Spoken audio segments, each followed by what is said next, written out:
If an employee loses their job when they're on probation, they're in a very weak position. They really can't bring a claim for unfair dismissal because they won't have the 12 months required for the Unfair Dismissals Act 1977. However, they may be able to bring a claim of discrimination because there's no requirement to have 12 months service to bring a claim for discrimination.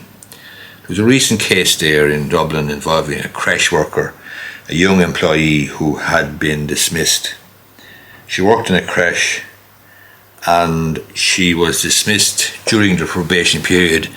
The employer's position was that it wasn't working out or she wasn't satisfactory or whatever. She brought a claim to the WRC, but of course she was prevented from bringing a claim under the Unfair Dismissals Act 1977 because she didn't have the required 12-month service. However, she brought a claim under the Employment Equality Act for discrimination. In other words, she claimed she was discriminated against, I think on the grounds of age, and she won her case at the WRC. The employer then appealed that decision to the Labour Court. She had been awarded €2,000 at the WRC. Now, in relation to proving your case in a discrimination case, it's up to the employee to firstly establish facts from which a reasonable inference of discrimination can be shown.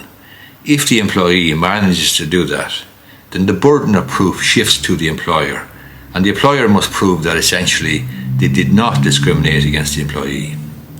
In this case, when it went to the Labour Court have to have a belief or have an opinion or have a feeling that you're being discriminated against. You must establish facts from which a reasonable inference of discrimination can be shown or can be inferred.